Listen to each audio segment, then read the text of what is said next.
എൻ്റെ പേര് ആൻഡ്രിയ റീത്ത മനോജ്. ആദ്യമായി തന്നെ അമ്മയ്ക്കും തിരുക്കുമാരനും ഒരുപാട് നന്ദി പറയുന്നു, അമ്മയുടെ പ്രത്യക്ഷീകരണത്തിന് സാക്ഷിയാക്കിയതിന്. ഞാനിപ്പം BSc nautical science first year വിദ്യാർത്ഥിനിയാണ്, അതായത് മർച്ചൻ്റ് നേവിയാണ് ഞാനിപ്പോൾ പഠിക്കുന്നത്. ഞാൻ കൃപാസനത്തിനെ പറ്റി അറിയുന്നത് എൻ്റെ അമ്മ വഴിയായിട്ടാണ്. ഞാൻ +1 +2 പഠിക്കുമ്പോഴാണ് അമ്മ ഇവിടെ വന്ന് ഉടമ്പടി എടുക്കുന്നത്. അപ്പം അമ്മയാണ് എനിക്ക് രാവിലെ പ്രത്യക്ഷീകരണ പ്രാർത്ഥന എനിക്ക് വേണ്ടി ചെല്ലുന്നതും ഞാനും അമ്മയുടെ കൂടെ പോയി ചെല്ലുമായിരുന്നു. അപ്പം ഞാൻ ഒബ്വിയസ്ലി അമ്മയോട് ചോദിക്കുമായിരുന്നു, ഞാൻ ഓൾറെഡി മാതാവിൻ്റെ അടുത്ത് പ്രാർത്ഥിക്കുന്നുണ്ട്, പിന്നെ ഞാൻ എന്തിനാണ് കൃപാസന മാതാവിൻ്റെ പ്രാർത്ഥന ചെല്ലുന്നത്, അല്ലെങ്കിൽ ഈ മാതാവിൻ്റെ അടുത്ത് പ്രാർത്ഥിക്കുന്നത് എന്തിനാണ് ഞാൻ അമ്മയോട് പല പ്രാവശ്യം ചോദിച്ചിട്ടുണ്ട്. അപ്പം അമ്മ എന്നോട് പറഞ്ഞു, ഒന്നുമില്ല ആൻഡ്രി, നീ പ്രാർത്ഥിക്കുന്നത് എന്നോട് പറയുമായിരുന്നു. അപ്പം ഞാൻ അമ്മേൻ്റെ കൂടെ രാവിലെയും ചെല്ലും, അതേപോലെ തന്നെ വൈകുന്നേരം ഞങ്ങളുടെ കുരിശുവര കഴിഞ്ഞിട്ട് അത് കഴിഞ്ഞിട്ടും ഉള്ള പ്രാർത്ഥന ഞാൻ ചെല്ലാറുണ്ടായിരുന്നു. അങ്ങനെ +2 എക്സാംസ് വന്നു.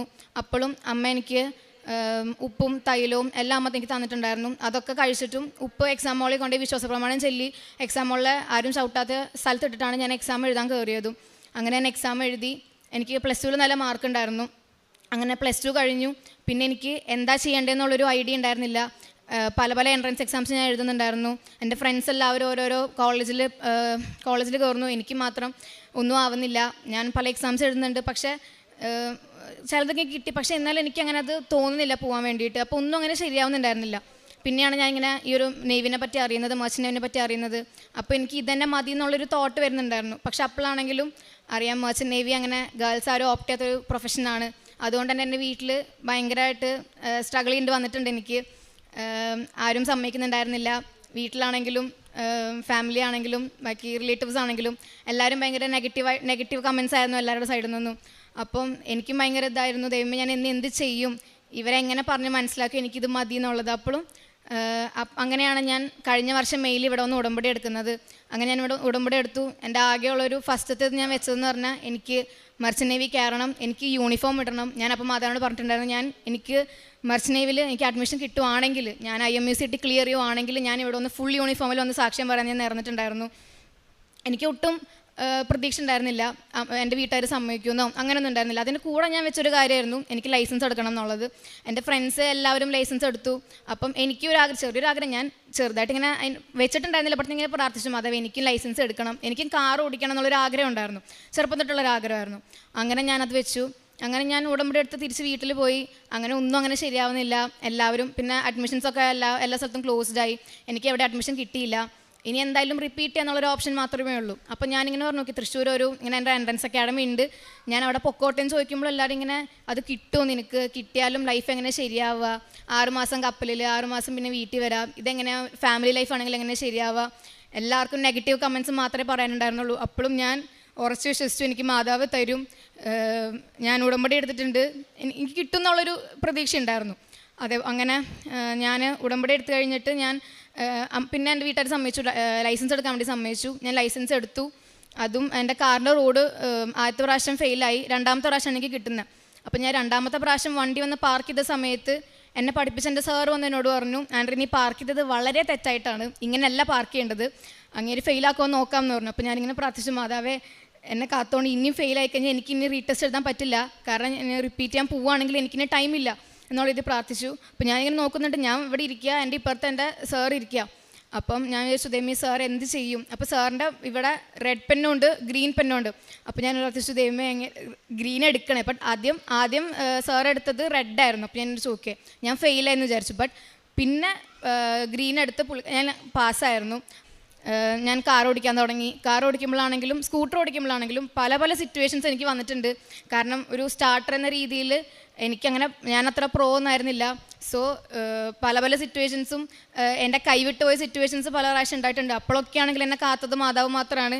എൻ്റെ കയ്യിൽ എവിടെ പോയാലും മാതാവിൻ്റെ കാശുരൂപം, തൈലം, ഉപ്പ് എല്ലാം എൻ്റെ കയ്യിൽ ഉണ്ടാവാറുണ്ട്. സോ അങ്ങനെ എനിക്ക് പല സിറ്റുവേഷൻസിലും വണ്ടി എടുക്കുമ്പോഴാണെങ്കിലും എൻ്റെ കയ്യിൽ നിന്ന് പോയിട്ടുള്ള സിറ്റുവേഷൻസ് മാതാവ് എന്നെ കാത്തിട്ടുണ്ട്.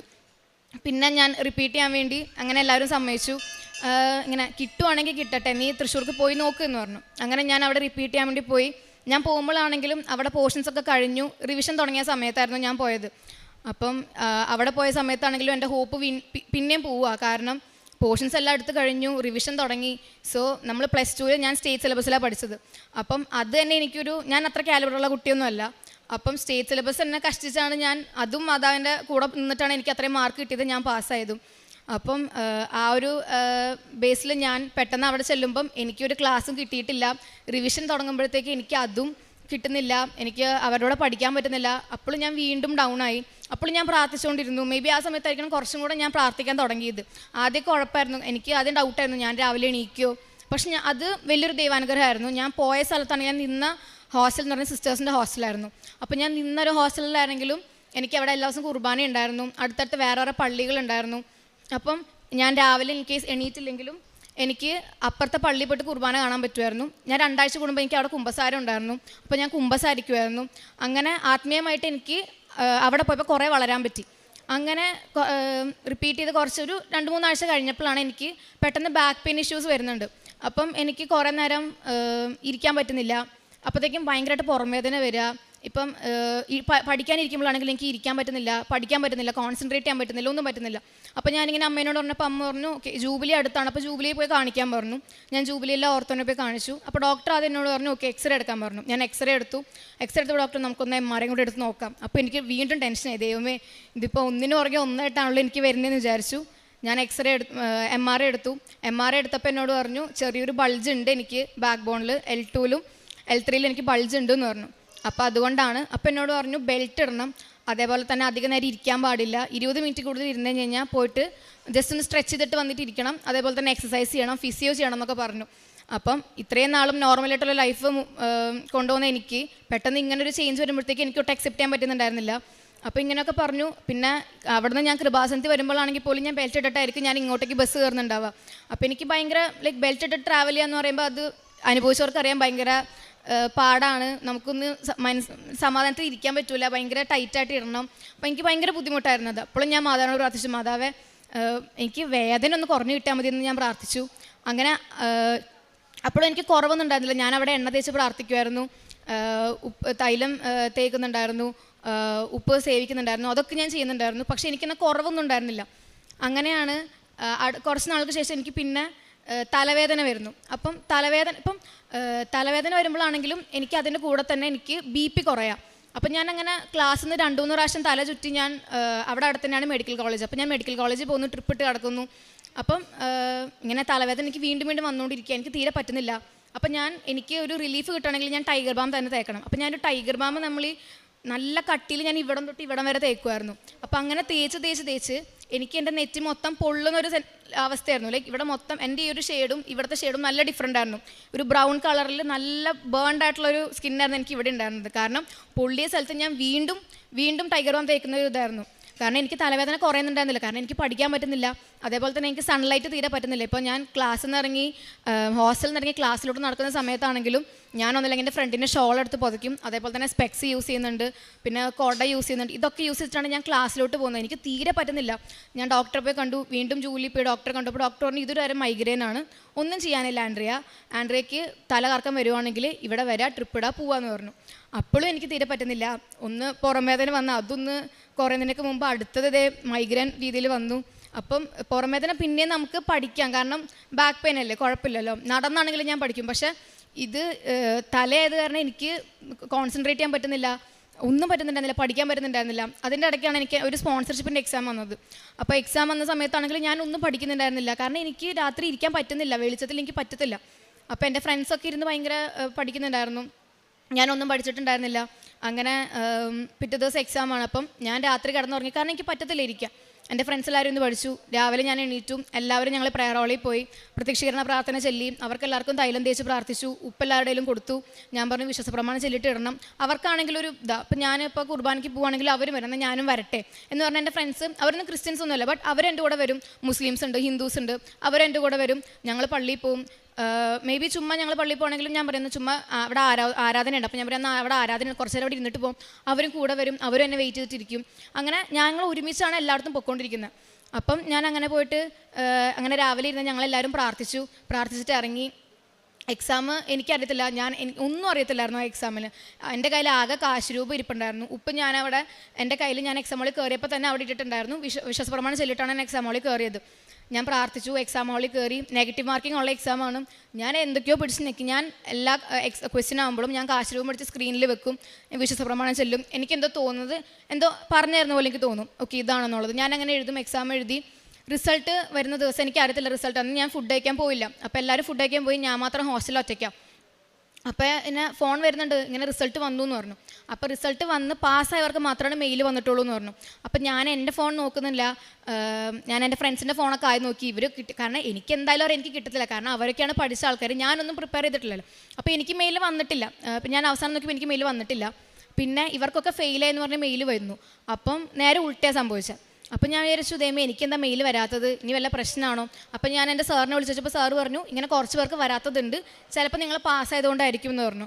അപ്പോഴും ഞാൻ വിചാരിച്ചു ഞാൻ പാസ്സാവാനൊരു ചാൻസ് ഇല്ല, കാരണം ഞാനൊന്നും പഠിച്ചിട്ടില്ല, ഒന്നും ചെയ്തിട്ടില്ല എന്നുള്ള രീതിയിൽ ഞാനിരുന്നു. കുറച്ച് ദിവസം കഴിഞ്ഞ് ഞങ്ങൾക്ക് മെയിൽ വന്നു ഞങ്ങൾ പാസ്സായി എന്നുള്ളത്. അപ്പോൾ പാസ്സായപ്പോഴും എൻ്റെ ഫ്രണ്ട്സൊക്കെ എന്നെ കളിയാക്കും, ആൻഡ്രിയ പഠിച്ചില്ലെങ്കിലും കുഴപ്പമില്ല, ആൻഡ്രിയയ്ക്ക് മാതാവുണ്ട്, ആൻഡ്രിയ പ്രാർത്ഥിച്ചാണെങ്കിൽ ആൻഡ്രിയ എക്സാം പാസ്സാവുന്നുണ്ടെന്ന് പറഞ്ഞു. അപ്പം ഇവരിങ്ങനെ കളിയാക്കുമ്പോഴാണെങ്കിലും എനിക്കൊരു ഓക്കെ, അവർ പറയുമ്പോഴാണെങ്കിലും എനിക്കൊരു വിശ്വാസമാണ്, ഓക്കെ അപ്പോൾ മാതാവ് എൻ്റെ കൂടെ ഉണ്ട്, മാതാവാണ് എന്നെ പാസ്സാക്കിയത്. അപ്പോൾ ഞാനിങ്ങനെ എല്ലാവരോടും പറഞ്ഞു, അമ്മേനോട് പറഞ്ഞു, എൻ്റെ അവിടെ ആ സമയത്ത് ക്രാഷിന് കുട്ടികൾ വന്നിട്ടുണ്ടായിരുന്നു പഠിക്കാൻ. അപ്പോൾ ഞാൻ അവരോടൊക്കെ പറഞ്ഞു, ഞാനിങ്ങനെ കൃപാസനത്തിൽ ഉടമ്പടി എടുത്തിട്ടുണ്ട്, അപ്പോൾ ആ മാതാവാണ് എന്നെ പാസ്സാക്കിയത്, ഞാൻ എക്സാം പാസ്സായി, ഇനി അതിൻ്റെ പ്രൊസീജിയേഴ്സ് ഉള്ളൂ എന്നൊക്കെ പറഞ്ഞ് ഞാനിങ്ങനെ പറഞ്ഞു. അപ്പോൾ അതും എനിക്ക് മാതാവ് തന്ന അടുത്തൊരു അനുഗ്രഹമായിരുന്നു. അങ്ങനെ കുറച്ച് നാൾ കഴിഞ്ഞു, ഞാൻ തൈലം ഇതാക്കുന്നുണ്ട്. അതിൻ്റെ കൂടെ എനിക്കുണ്ടായൊരു മാറ്റം എന്ന് പറഞ്ഞാൽ, ഞാനിപ്പോൾ ഇങ്ങോട്ട് കൃപാസനത്തിൽ വരുന്ന സമയത്താണെങ്കിലും അല്ലാണ്ട് ഞാൻ പുറത്ത് വന്ന ടൈമിലാണെങ്കിലും ഞാൻ കുറേ സാക്ഷ്യങ്ങൾ കേൾക്കാൻ തുടങ്ങി. അതോടുകൂടി തന്നെ എൻ്റെ വിശ്വാസം കുറച്ചും കൂടെ കൂടാൻ തുടങ്ങി. ലൈക്ക് ഇവിടെ നടക്കുന്ന അത്ഭുതങ്ങളാണെങ്കിലും അതൊക്കെ റിയലാണ്. അതേപോലെ തന്നെ എൻ്റെ കൂടെ പഠിച്ചൊരു ക്ലാസ്മേറ്റിൻ്റെ അമ്മയ്ക്ക് ക്യാൻസർ ഇവിടെ ഒന്ന് സൗഖ്യപ്പെട്ടിട്ടുണ്ടായിരുന്നു. അപ്പോൾ എനിക്കറിയാവുന്നൊരു ഫാമിലിയിലും സൗഖ്യം നടന്നു എന്ന് പറഞ്ഞപ്പോൾ എനിക്ക് കുറച്ചും കൂടെ ഒരു വിശ്വാസമായി. ഇപ്പം ഇതിനെപ്പറ്റി എനിക്കറിയാം, കൃപാസനെ പറ്റി ഇപ്പം ഞാൻ എൻ്റെ ഫ്രണ്ട്സിനോട് പറയുമ്പോഴും കുറേ പേർക്ക് ഇത് ഒരു പുച്ഛമാണ്, ഓക്കെ ഇതൊന്നും റിയൽ അല്ല, ഫേക്കാണെന്ന് പറയുന്ന കുറേ ഫ്രണ്ട്സ് എനിക്കറിയാവുന്നവരുണ്ട്, എന്നെ കളിയാക്കുന്നവരുണ്ട്, ഒക്കെ ഉണ്ട്. പക്ഷെ ഞാൻ ഉറച്ചു വിശ്വസിക്കുന്നു, എനിക്ക് ഇതൊക്കെ തന്നത് മാതാവ് തന്നെയാണ്, ആൻഡ് ഇനി ഞാൻ വിശ്വസിക്കും. അപ്പം അതേപോലെ തന്നെ കുറച്ച് നാൾ കഴിഞ്ഞപ്പം എനിക്ക് മൈഗ്രെയിൻ തലവേദന എടുക്കുന്നില്ല. അപ്പം ഞാൻ അങ്ങനെ ശ്രദ്ധിക്കുന്നില്ല, കാരണം എക്സാംസൊക്കെ ആയി അടുത്തു, എനിക്ക് പഠിക്കാൻ പറ്റുന്നില്ല. അതിൻ്റെ ഇടയ്ക്കാണെങ്കിലും ടെൻഷൻ വരുന്നു, ഒന്നും ആയിട്ടില്ല, ഇവർക്കൊക്കെ എന്തൊക്കെയോ അറിയാം, എനിക്കൊന്നും അറിയത്തില്ല. ഞാൻ ലാസ്റ്റ് മിനിറ്റിലാണ് വന്ന് ജോയിൻ ചെയ്തത്, അപ്പോൾ എനിക്കൊന്നും അറിയത്തില്ല. അങ്ങനെ ഇരിക്കുമ്പോഴാണ് എനിക്ക് തലവേദന എടുക്കുന്നില്ല. അപ്പം എൻ്റെ ഫ്രണ്ട് എങ്ങനെ വെച്ചാൽ നിനക്കിപ്പോൾ തലവേദന എടുക്കുന്നില്ലെന്ന് ചോദിച്ചു. അപ്പം ഞാനിങ്ങനെ ശരി എനിക്ക് തലവേദന എടുക്കുന്നില്ല എന്ന് ഞാൻ പറഞ്ഞു. അപ്പം അപ്പോഴാണ് ഞാൻ വിശ്വസിക്കുന്നത്, ഓക്കെ എനിക്ക് തലവേദന ഇപ്പോൾ ഇല്ല, എനിക്ക് പ്രശ്നം അങ്ങനെ ലൈക്ക് തലവേദന കംപ്ലീറ്റ് ആയിട്ട് എനിക്ക് മാറി, എനിക്കങ്ങനെ പിന്നെ BP കുറയേ ലൈക്ക് പിന്നെ ഹോസ്പിറ്റലൈസ്ഡ് ആവേണ്ട ഒരു ഇതും എനിക്ക് വന്നിട്ടില്ല.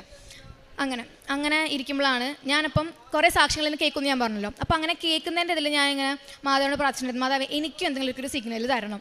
ലൈക്ക് എല്ലാവർക്കും മാതാവ് സ്വപ്നത്തിൽ പ്രത്യക്ഷപ്പെടുന്നു, ഇങ്ങനെ ഡേറ്റ്സ് കൊടുക്കുന്നു, അല്ലെങ്കിൽ ക്യാൻഡലിൽ പ്രത്യക്ഷപ്പെടുന്നു. അപ്പോൾ ഞാനിങ്ങനെ കാണുമ്പം എന്തുകൊണ്ട് എനിക്കും തന്നൂടാ, ഞാനും കുറേ പ്രാർത്ഥിക്കുന്നില്ലേ, ലൈക്ക് എനിക്ക് എന്തെങ്കിലുമൊക്കെ തന്നു പറഞ്ഞാൽ like we had A friendly conversation. ഇപ്പം ഭയങ്കര അങ്ങനെ ഒരു ഫോർമലായിട്ടുള്ള രീതിയിലല്ല ഞാനും മാതാവും സംസാരിക്കാം. അപ്പം ഞാൻ ഭയങ്കര ഫ്രണ്ട്ലി ആയിട്ട് ഞാൻ ഒരു ഫ്രണ്ടിനോട് സംസാരിക്കുന്ന പോലെ, അല്ലെങ്കിൽ എൻ്റെ അമ്മേനോട് സ്വന്തമായിട്ട് സംസാരിക്കുന്ന പോലെ അങ്ങനെയൊക്കെ ഞാൻ എൻ്റെ മാതാവിനോട് സംസാരിക്കാം. അപ്പോൾ ഞാൻ പറഞ്ഞു എനിക്കും എന്തെങ്കിലും ഒരു സിഗ്നൽ താ മാതാവേ, ലൈക്ക് അങ്ങനെയാണെങ്കിൽ എനിക്ക് കുറച്ചും കൂടെ ഇതുണ്ട് ആൾക്കാരോട് പറയാൻ, എനിക്കും ഇത് എക്സ്പീരിയൻസ് ആയി, അപ്പോൾ എനിക്കൊരു പ്രൂഫ് ഉണ്ടല്ലോ പറയാമെന്നൊക്കെ പറഞ്ഞു. അങ്ങനെ ഒരു ദിവസം ഞാൻ സ്റ്റഡി ഹാളിൽ ഞങ്ങൾ ഗ്രൗണ്ട് ഫ്ലോറിൽ പഠിച്ചുകൊണ്ടിരിക്കുക, ഫസ്റ്റ് ഫ്ലോറിലാണ് എൻ്റെ റൂം. അപ്പോൾ പഠിച്ചു കഴിഞ്ഞ് ഞാൻ മേളിലേക്ക് വന്നപ്പം ലൈക്ക് ഞാൻ കുർബാന കഴിഞ്ഞ് തിരിച്ചു വരുമ്പം സിസ്റ്റേഴ്സിൻ്റെ ഹോസ്റ്റലിൽ തരണം, അവിടെ സിസ്റ്റേഴ്സിൻ്റെ ഒരു ഗാർഡൻ ഉണ്ട്. അപ്പോൾ ഞാൻ അവിടെ നിന്ന് കിട്ടുന്നൊരു പൂ, അപ്പം അന്ന് എനിക്ക് കിട്ടിയത് മുല്ലപ്പൂവായിരുന്നു. അപ്പോൾ ഞാൻ ആ മുല്ലപ്പൂ എടുത്ത് ഞാൻ ഏതെങ്കിലും ഒരു പൂ മാതാവിന്, എൻ്റെ റൂമിലൊരു മാതാവിൻ്റെ രൂപമുണ്ട്, അപ്പോൾ ഞാൻ ആ രൂപത്തിലുണ്ടെന്ന് മുല്ലപ്പൂ വെച്ചിട്ടുണ്ടായിരുന്നു. അപ്പം ഞാൻ അവിടെ കൊണ്ടുവന്ന് വെച്ചു. അപ്പം ഞാൻ ഡോറ് തുറന്ന് അകത്ത് കയറിയപ്പോൾ എനിക്ക് നല്ല മുല്ലപ്പൂവിൻ്റെ മണം കിട്ടി. അപ്പോൾ എനിക്ക് ഭയങ്കര സന്തോഷമായി. ലൈക്ക് ഇങ്ങനെ സാക്ഷ്യത്തിൽ മാത്രമേ കേട്ടുള്ളൂ, ഫസ്റ്റ് ടൈം എനിക്കത് എക്സ്പീരിയൻസ് ചെയ്യാൻ പറ്റും. എനിക്ക് ഭയങ്കര സന്തോഷമായി. അപ്പോൾ ഞാൻ എൻ്റെ ഓപ്പോസിറ്റിൽ എൻ്റെ ഫ്രണ്ട് കിടക്കുന്നുണ്ടായിരുന്നു റൂമിൽ. അപ്പോൾ ഞാൻ അവളെ തട്ടി എണീപ്പിച്ചു, അവൾ ഉറങ്ങിയിട്ടുണ്ടായിരുന്നു. ഞാൻ പറഞ്ഞു അനശ്വര വന്ന് നോക്ക് റൂമിൽ സ്മെല്ലുണ്ടോ എന്ന് ചോദിച്ചു. അപ്പോൾ പറഞ്ഞു അവൾക്ക് സ്മെല്ലൊന്നും ഇല്ലയെന്ന് പറഞ്ഞു. ഞാൻ അവിടുന്ന് വേഗം ഓടി താഴെയുള്ള എൻ്റെ എല്ലാ ഫ്രണ്ട്സിനോട് പറഞ്ഞു എനിക്ക് സ്മെല്ല് കിട്ടി, മാധവ് എനിക്ക് സിഗ്നൽ തന്നു, നിങ്ങളല്ലേ പറഞ്ഞത് ഫേക്കായിരുന്നു, ബട്ട് എനിക്ക് ഇത് കിട്ടിയെന്നുള്ളത് ഞാൻ എല്ലാവരോടും എനിക്ക് കരച്ചിലാണോ ചിരിയ ലൈക്ക് എനിക്ക് എന്താ എങ്ങനെയാ ഒരു മൊമെൻ്റ് ഇപ്പോഴും എനിക്ക് പറഞ്ഞു തരേണ്ടത്, അല്ലെങ്കിൽ എക്സ്പീരിയൻസ് എനിക്ക് ഇപ്പോഴും അറിയത്തില്ല അത് എങ്ങനെയാണ് പറഞ്ഞു തരേണ്ടതെന്ന്. ഭയങ്കര പ്രശ്നമായിട്ടുള്ളൊരു മൊമെൻ്റ് ആയിരുന്നു. അങ്ങനെ ഞാൻ തിരിച്ചു വന്നു. എനിക്ക് പിന്നെ ഞാൻ റൂമിൽ പോയപ്പോൾ എനിക്കിങ്ങനെ സ്മെല്ല് കിട്ടി. അപ്പം സ്മെല്ല് പോയി. അപ്പം ഞാൻ പുറത്ത് വന്നിരുന്ന എൻ്റെ വരാന്തയിൽ ഞാൻ വരാന്തയിൽ ഇരിക്കുമ്പോഴാണെങ്കിലും അപ്പോൾ ഞാനിങ്ങനെ മാതാവിൻ്റെ പാട്ട് കുറേ കേൾക്കും, ഈശോ പാട്ട്, ഇങ്ങനെ കുറേ പാട്ടുകൾ കേൾക്കുമായിരുന്നു. അപ്പോൾ ഞാൻ പുറത്തുനിന്ന് എൻ്റെ ഹെഡ്സെറ്റ് എടുത്ത് വെച്ചു, ഞാൻ രക്തക്കണ്ണീരൊഴുക്കി മാതാവിൻ്റെ പാട്ട് ഇട്ടുകൊണ്ടിരിക്കുക. അപ്പം എനിക്കിത് ഭയങ്കരമായിട്ട് ഹാർട്ട് ടച്ചിങ് ആയിട്ടുള്ളൊരു പാട്ടാണ്. അത് കേട്ടാൽ ഞാനപ്പോൾ എനിക്ക് ഇമോഷണൽ ആവാൻ, ഞാൻ പെട്ടെന്ന് കരയും. അപ്പോൾ ഞാൻ അത് കേട്ടിങ്ങനെ ഭയങ്കരമായിട്ട് കരഞ്ഞുകൊണ്ടിരിക്കുമ്പോൾ എനിക്ക് വീണ്ടും ലൈക്ക് അത് കംപ്ലീറ്റ്ലി ഓപ്പൺ സ്പേസ് ആണ്, എനിക്ക് വീണ്ടും മുല്ലപ്പൂവിൻ്റെ സ്മെല്ല് കിട്ടി. അപ്പോൾ എനിക്ക് വീണ്ടും ഭയങ്കര സന്തോഷമായി. ലൈക്ക് എനിക്ക് വീണ്ടും മാതാവ് സിഗ്നൽ തന്നു. അത് ലൈക്ക് ഞാൻ ഇങ്ങനെ കൺഫ്യൂസ് ആയിരുന്നു, എനിക്ക് മാത്രം കിട്ടുള്ളൂ എൻ്റെ ഫ്രണ്ടിന് കിട്ടിയില്ല എന്നുള്ള രീതിയിൽ. പക്ഷേ എനിക്ക് വീണ്ടും അവിടെ വെച്ച് വീണ്ടും എനിക്ക് കിട്ടി. അപ്പോൾ എനിക്ക് ഉറപ്പായി മാധവ് എൻ്റെ കൂടെ ഉണ്ട്. അപ്പോൾ എനിക്ക് അപ്പം തൊട്ട് എൻ്റെ ലൈഫിൽ അന്ന് തൊട്ട് ഞാൻ എല്ലാ ദിവസവും കുളിക്കുമ്പോഴാണെങ്കിലും അല്ലെങ്കിൽ കണ്ണാടിയുടെ മുമ്പിൽ നിൽക്കുമ്പോഴാണെങ്കിലും എനിക്കറിയാം ഞാൻ സാക്ഷ്യം പറയും. കാരണം എനിക്ക് ഈ ഒരു എക്സ്പീരിയൻസ് കിട്ടി. ഞാൻ എന്തായാലും വന്ന് ഇത്രയും പേരുടെ മുമ്പിൽ വെച്ചിട്ട് ഞാൻ പറയും എനിക്ക് മാധവ് എൻ്റെ ലൈഫിൽ ഈ ഒരു എക്സ്പീരിയൻസ് തന്നു, ഞാനത് എക്സ്പീരിയൻസ് ചെയ്തു എന്നുള്ളത്. മേ ബി അന്ന് തൊട്ട് ഞാൻ എൻ്റെ ലൈഫിൽ പറഞ്ഞുകൊണ്ടിരിക്കുക. ഓക്കെ, അന്ന് തൊട്ട് എനിക്ക് ലൈഫിലുണ്ടായിട്ടുള്ള ഓരോരോ കാര്യങ്ങൾ ഞാൻ സാക്ഷ്യം പോലെ ഞാൻ കണ്ണാടി നോക്കി പറയും. അപ്പോൾ എനിക്കിനി വേറെ പ്രിപ്പയർ ചെയ്യേണ്ട ഒരു കാര്യം ഉണ്ടായിരുന്നില്ല. ഞാൻ അന്നോട്ട് ഇങ്ങനെ പറയും എനിക്ക് മാധവ് ഇങ്ങനെ ചെയ്തു അങ്ങനെ ചെയ്തു എന്നൊക്കെ ഞാൻ ഇങ്ങനെ പറയായിരുന്നു. അങ്ങനെ എനിക്ക് ആ ഒരു എക്സ്പീരിയൻസ് കിട്ടി. അങ്ങനെ ഞാൻ IMUCT എക്സാം എഴുതാൻ വേണ്ടി പോവുക. അപ്പോൾ എക്സാം എഴുതാൻ പോകുമ്പോഴാണെങ്കിൽ ഞങ്ങൾക്ക് ഭയങ്കര ടെൻഷനായി. ഒന്നും അറിയത്തില്ല എന്താ എഴുതേണ്ടതെന്ന്. ഞങ്ങൾ അവസാന നിമിഷം നോക്കുന്നതുകൊണ്ട് ഞങ്ങൾക്ക് തന്നെ പ്രത്യേകിച്ചൊന്നും അറിയത്തില്ല. എക്സാം ഹോളിൽ കയറി എക്സാം ഹോളിൽ പോകുന്ന സമയത്താണെങ്കിലും എല്ലാവരും ഇത് പഠിച്ചുകൊണ്ടിരിക്കുക. ഞാൻ അപ്പോഴും പ്രത്യക്ഷീകരണ പ്രാർത്ഥന ചൊല്ലിക്കൊണ്ടിരിക്കുക. എക്സാം ഹോളിൽ കയറുന്നതിനൊക്കെ മുമ്പ് എല്ലാവരും ഇങ്ങനെ പേപ്പറൊക്കെ മറിച്ച് ഇക്വേഷൻസ് നോക്കുന്നു, അത് നോക്കുന്നു. എനിക്കങ്ങനെ ഒന്നും നോക്കാൻ എനിക്ക് എന്താ എൻ്റെ തലയിലൊന്നും കയറുന്നില്ല. ഞാൻ അപ്പോഴും ഇന്ന് പ്രത്യക്ഷീകരണ പ്രാർത്ഥനേൻ്റെ ബുക്ക് തുറന്ന് ചൊല്ലിക്കൊണ്ടിരിക്കുക. എല്ലാവർക്കും തൈലൊക്കെ തേച്ച് കൊടുത്തു, ഉപ്പ് കൊടുത്തു. ഞാൻ ഇങ്ങനെ പറഞ്ഞ് വിശ്വസപ്രമാണം ചൊല്ലിയിട്ട് കയറണം. ഞാൻ കയറിയത് പെന്ന്, എൻ്റെ കാശ് രൂപം, ഉപ്പും കൊണ്ടാണ് ഞാൻ എക്സാം ഹോളിൽ കയറിയത്. അപ്പോൾ ഞാനിങ്ങനെ നോക്കിയപ്പോൾ ഞാൻ പറഞ്ഞു മാധവ് എനിക്കൊരു സിഗ്നൽ താ, എനിക്ക് മാധവ് എൻ്റെ കൂടെ ഉണ്ടെന്നുള്ളത്. അപ്പോൾ ഞാനിങ്ങനെ കയറിയപ്പം മഴ പെയ്യുന്നില്ല. അപ്പോൾ ഞാൻ പറഞ്ഞു ഓക്കെ, എനിക്ക് മാധവ് എൻ്റെ കൂടെ ഉണ്ടെങ്കിൽ മഴ പെയ്യണം. ഞാൻ എക്സാം എഴുതുന്ന സമയം വരെ എനിക്ക് മഴ പെയ്യണം എന്ന് പറഞ്ഞു. ആൻഡ് അതും മാധവ് എനിക്ക് സാധിച്ചു തന്നു. ഞാൻ എക്സാം എഴുതുന്ന ടൈം മുഴുവനും മഴ അവിടെ പെയ്യുന്നുണ്ടായിരുന്നു. ഞാൻ എക്സാം എഴുതി കഴിഞ്ഞ് കുറച്ച് കഴിഞ്ഞപ്പോഴാണ് മഴ നിന്നത്. അങ്ങനെ ഞാൻ എക്സാം എഴുതി കഴിഞ്ഞു. അപ്പോഴും ഓക്കെ, അപ്പോഴും എനിക്കൊരു ഇതുണ്ടായിരുന്നു. കാരണം മാധവ് എനിക്ക് സിഗ്നൽ തന്നു, എനിക്ക് എക്സാം പാസ്സാവും. കാരണം എനിക്ക് അപ്പോഴും വലിയ പ്രതീക്ഷ ഉണ്ടായിരുന്നു. ഞാൻ അങ്ങനെയൊന്നും ഞാൻ എഴുതിയിട്ടില്ല, എൻ്റെ ഒരു 100% ഇട്ടിട്ടില്ല. അവിടെയും എൻ്റെ മെറിറ്റല്ല, മാധവിൻ്റെ ഗ്രേസാണ് അവിടെ പ്രവർത്തിച്ചത്. എക്സാം എഴുതി കഴിഞ്ഞു. ഞങ്ങൾ ഹോസ്റ്റലിൽ വന്നു. കുറച്ച് നാൾ ഹോസ്റ്റലുണ്ടായിരുന്നു. അപ്പം പെട്ടെന്ന് പറഞ്ഞു ഓക്കെ റിസൾട്ട് വന്നു എന്ന് പറഞ്ഞു. അപ്പം ഞാനിങ്ങനെ ഓക്കെ, ഞങ്ങൾ എല്ലാ ദിവസവും ഇങ്ങനെ തമാശക്കേണ്ടി പറയാം റിസൾട്ട് വന്നു, നീ പാസ്സായി തോറ്റു എന്നൊക്കെ ഇങ്ങനെ പറയുന്നുണ്ട്. അപ്പം ഞങ്ങൾ ഇങ്ങനെ നിൽക്കുമ്പോൾ എൻ്റെ ഫ്രണ്ട് ഇങ്ങനെ ഒന്ന് പറഞ്ഞു ആൻഡ്രി നീ പാസ്സായിട്ടോന്ന് പറഞ്ഞു. അപ്പം ഞാനിങ്ങനെ പോയി ചുമ്മാ പറയല്ലേ എന്നൊക്കെ പറഞ്ഞു. ബട്ട് ഞാൻ ശരിക്കും പാസ്സായിട്ടുണ്ടായിരുന്നു. എൻ്റെ ഫ്രണ്ട്സ് മിക്കവരും തോറ്റു. അപ്പോൾ എനിക്ക് അതൊരു വിഷമമായി, കാരണം എൻ്റെ ഫ്രണ്ട്സ് തോറ്റു. But at the same time ഞാൻ പാസ്സായി. അപ്പോൾ ഇവരെന്ന് പറഞ്ഞു ഞങ്ങളാരും പറഞ്ഞില്ല ആൻഡ്രയെ കിട്ടും, ആൻഡ്രയ്ക്ക് മാതാവുണ്ട്, ആൻഡ്രയെ പ്രാർത്ഥിച്ചു ആൻഡ്രയ്ക്ക് കിട്ടും എന്നുള്ളത് പറഞ്ഞിട്ടുണ്ടായിരുന്നില്ലേ. എനിക്ക് ഭയങ്കര സന്തോഷമായി. അപ്പം ലൈക്ക് ഈ റിപ്പീറ്റ് ചെയ്ത സമയത്താണെങ്കിലും എന്നോട് ഇങ്ങനെ ഓരോരുത്തർ ചോദിക്കും എന്താ ചെയ്യുന്നത് ആൻഡ്രിയ. അപ്പോഴും എനിക്ക് പറയാനൊരു മടിയാണ്. ഇതിപ്പോൾ ഇത് കിട്ടിയില്ലെങ്കിൽ ഞാൻ എങ്ങനെ നേവിയാന്നൊക്കെ പറഞ്ഞിട്ട് ഇനി കിട്ടിയില്ലെങ്കിൽ നാണക്കേടല്ലേ. ഇപ്പം എൻ്റെ അമ്മയാണെങ്കിലും പറഞ്ഞു കിട്ടിയില്ലെങ്കിൽ ആൻഡ്രിയ നാലോചിച്ച് നോക്കാൻ തുടങ്ങി, നീ പറയണ്ട, ചോദിക്കുകയാണെങ്കിലും ഇങ്ങനെ ഓക്കെ റിപ്പീറ്റ് ചെയ്യാമെന്ന് പറഞ്ഞാൽ മതി, ഇന്ന കോഴ്സാന്ന് പറയണ്ടെന്ന് എന്നെ പറഞ്ഞിട്ടുണ്ട്. അപ്പോൾ എനിക്ക് ഭയങ്കര വിഷമമായിട്ടുണ്ട്. കാരണം ഞാനിതാ പഠിക്കുന്നത് എനിക്ക് പറയാൻ പറ്റുന്നില്ല, അല്ലെങ്കിൽ ലൈക്ക് ഭയങ്കര സ്ട്രഗിൾ ചെയ്തിട്ടുണ്ട് ഞാൻ ഈ ഒരു കോഴ്സാണെന്ന് പറയാൻ വേണ്ടിയിട്ട്. ആർക്കും അക്സെപ്റ്റ് ചെയ്യാൻ പറ്റുന്നുണ്ടായിരുന്നില്ല. അത് ഭയങ്കര ഒരു സ്ട്രഗിളായിരുന്നു. അതെനിക്ക് ശരിക്കും മാതാവ് തന്നതാ. അങ്ങനെ എക്സാം എഴുതി ഞാൻ പാസ്സായി. അടുത്തത് ഞാൻ കോളേജിൽ അഡ്മിഷൻ കിട്ടി. പിന്നെ എൻ്റെ ലോണിൻ്റെ കുറേ പ്രശ്നങ്ങൾ എനിക്ക് വന്നിട്ടുണ്ടായിരുന്നു, അതും അല്ല മാതാവ്. അപ്പം ലോണിൻ്റെ ഓരോ ആവശ്യങ്ങൾക്ക് ഞങ്ങൾ എൻ്റെ അമ്മ പോകുന്നുണ്ടെങ്കിലും ഉപ്പെല്ലാം അവിടെ കൊണ്ടുപോയി ബാങ്കിലൊക്കെ ഇട്ടിട്ടാണ് എൻ്റെ അമ്മ പ്രാർത്ഥിക്കാറ്. അങ്ങനെ എനിക്ക് ലോണെല്ലാം സാങ്ഷനായി. എല്ലാം ഒരു ഇതും കൂടാതെ മാതാവ് എനിക്കെല്ലാം സാധിച്ചു തന്നു. അതേപോലെ തന്നെ എൻ്റെ ഫ്രണ്ട്സ് അപ്പം എനിക്കറിയാം ഞാനിങ്ങനെ പ്രാർത്ഥിക്കുന്ന ഒരാളാണെന്ന് അറിയാം. അതുകൊണ്ട് എൻ്റെ ഫ്രണ്ട്സ് ഇങ്ങനെ പറയും ഓക്കെ എനിക്കിങ്ങനെ ഉണ്ട് പ്രാർത്ഥിക്കണം കേട്ടോ എന്നൊക്കെ പറയും. അപ്പം ഞാൻ ആർക്കും ഇങ്ങനെ പ്രാർത്ഥിക്കാനുണ്ട്. അടുത്ത പ്രേസ് പ്രവർത്തനങ്ങൾ ഞാൻ പത്രങ്ങൾ എനിക്ക് ആദ്യം ഭയങ്കര മടിയായിരുന്നു പത്രങ്ങളൊക്കെ കൊണ്ടുപോയി കൊടുക്കാൻ എല്ലാവർക്കും. പക്ഷേ ഞാൻ സ്വയം എളിമപ്പെട്ട് ഞാൻ ആദ്യം ഒന്നും അങ്ങനെ കൊടുക്കുന്നുണ്ടായിരുന്നില്ല. പക്ഷെ ഞാൻ പിന്നെ കൊടുക്കാൻ തുടങ്ങി. റെയിൽവേ സ്റ്റേഷൻസിൽ, ബസ് സ്റ്റാൻഡ്സിൽ, എൻ്റെ കുട്ടികളുടെ ഇടയ്ക്കാണെങ്കിലും എൻ്റെ ടീച്ചേഴ്സിൻ്റെ ഇടയ്ക്കാണെങ്കിലും ഞാൻ എല്ലാവർക്കും കൊണ്ടേ കൊടുക്കാൻ തുടങ്ങി. വിശ്വസപ്രമാണം ചൊല്ലി കൊടുക്കും. നമുക്ക് റിജക്ഷൻസ് കിട്ടും. എല്ലാവരും പറയും എനിക്ക് വേണ്ട. ഇപ്പം ഇവരാണെങ്കിൽ ഇങ്ങനെ പുച്ഛിച്ചിങ്ങനെ നോക്കും. ഈ കൊച്ചിന് വരെ ഇങ്ങനെ ഇത്രയും ബുദ്ധിയില്ല അല്ലെങ്കിൽ ബോധമില്ല എന്നുള്ള രീതിയിൽ എനിക്ക് പലതവണ അങ്ങനത്തെ എക്സ്പീരിയൻസ് ചെയ്തിട്ട് വന്നിട്ടുണ്ട്. പക്ഷെ അപ്പോഴും നമ്മൾ മാതാവിനെ പ്രതി അല്ലെങ്കിൽ ഈശോയ്ക്ക് വേണ്ടിയിട്ട് നമ്മളത് ചെയ്യുവാണ്. നമ്മൾ ഈശോയ്ക്ക് വേണ്ടിയിട്ട് ആ ഒരു പ്രേസ് പ്രവർത്തനം നമ്മൾ ചെയ്യുവാണ്. അപ്പോൾ സ്വയം അത്രയും താന്നിട്ടാണ് ഞാൻ അങ്ങനെ കൊടുക്കുന്നുണ്ടായിരുന്നത്. ഞാൻ എൻ്റെ ഒരു ക്യാരക്ടർ കൊണ്ട് ഞാൻ ഒരിക്കലും ഞാൻ സ്വപ്നത്തിൽ പോലും വിചാരിച്ചിട്ടില്ല ഞാൻ അങ്ങനെ ചെയ്യുന്ന ഒരാളാണ്. പക്ഷെ ഞാൻ അങ്ങനെ ചെയ്തു. അത് ചെയ്തതുകൊണ്ടാണ് മേ ബി ഇത്രയും റിസൾട്ട്സ് എനിക്ക് കിട്ടി തുടങ്ങിയത്. സ്വയം താന്ന് ഞാൻ അത്രയും ഇത് ചെയ്തതുകൊണ്ട് എനിക്ക് അങ്ങനെ കിട്ടിയത്. അതേപോലെ തന്നെ ഞാൻ തൃശ്ശൂർ മെഡിക്കൽ കോളേജിൽ ഞാൻ ഇങ്ങനെ ഞങ്ങൾ പോകുന്ന വഴിയിലായിരുന്നു. അപ്പോൾ ഞാൻ ഇടയ്ക്ക് അവിടെ പോവും, രോഗികളെ കാണും, അവർക്കൊക്കെ വേണ്ടിയിട്ട് തൈലം തേച്ച് ഞാൻ പ്രാർത്ഥിക്കും, അവരോടൊക്കെ ഞാൻ കൃപാസനത്തിനെ പറ്റി പറയും. അങ്ങനെ അതൊക്കെ ഞാൻ ചെയ്തിട്ടുണ്ട്. പിന്നെ അതേപോലെ തന്നെ ഫുഡ് ഇതൊക്കെ ഞാൻ പോകുമ്പോഴാണെങ്കിലും എൻ്റെ ഫ്രണ്ട്സിനൊക്കെ കൂട്ടിയിട്ടാണ് ഞാൻ പോകാറ്. ഞാൻ ഒറ്റയ്ക്കല്ല പോകാറ്, അവരെയും കൂടെ ഞാൻ കൊണ്ടുപോകാറ്.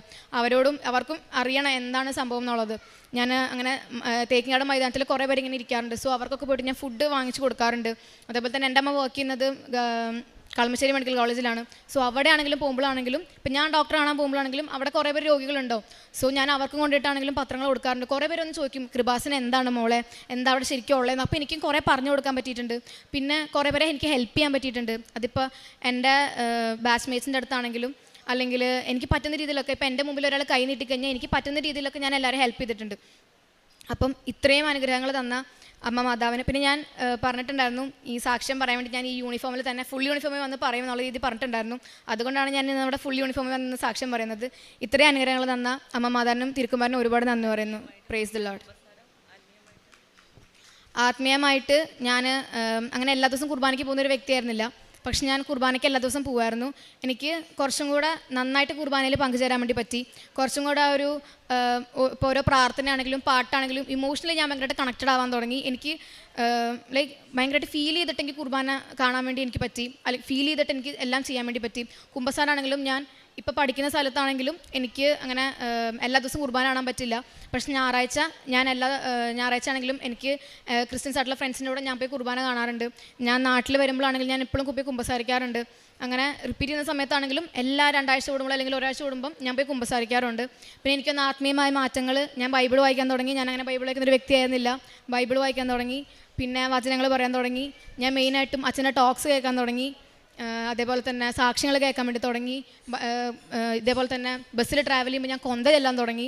അങ്ങനെ എനിക്ക് ഭയങ്കരമായി വന്ന മാറ്റം. ഇപ്പം അത് ഞാൻ സിനിമ കാണാൻ ഉപയോഗിച്ച ടൈമായിരുന്നു, അല്ലെങ്കിൽ വേറെ പല റീൽസ് കാണുന്ന സമയമായിരുന്നു. ബട്ട് അതൊക്കെ ഞാൻ കുറച്ചും കൂടെ ഇങ്ങനെ എഫക്റ്റീവായിട്ട് ഞാൻ ചെയ്യാൻ വേണ്ടി തുടങ്ങി, കൊന്തയെല്ലാം തുടങ്ങി. അങ്ങനെയൊക്കെ ഞാൻ നിന്നെ ഉപദേശിക്കാം, നീ നടക്കേണ്ട വഴി കാണിച്ചു തരാം. ഞാൻ നിൻ്റെ മേൽ ദൃഷ്ടി ഉറപ്പിച്ച് നിന്നെ ഉപദേശിക്കാം. സങ്കീർത്തനം 32:8 നമ്മുടെ ജീവിതത്തിൽ നമുക്ക് മാർഗനിർദ്ദേശം നൽകുകയും ശരിയായ വഴി കാണിച്ചു തരികയും സ്നേഹത്തോടെ നമ്മെ ഉപദേശിക്കുകയും ചെയ്യുന്ന ഒരു നല്ല ദൈവത്തിൻ്റെ അരികിലാണ് നാം സന്നിധിയിലായിരിക്കുന്നത്. നമ്മെ പഠിപ്പിക്കുകയും ജീവിതത്തിൽ മുന്നോട്ട് പോകേണ്ട ശരിയായ പാത വെളിപ്പെടുത്തി തരികയും ചെയ്യുന്ന പരിശുദ്ധ അമ്മ ജീവനോടെ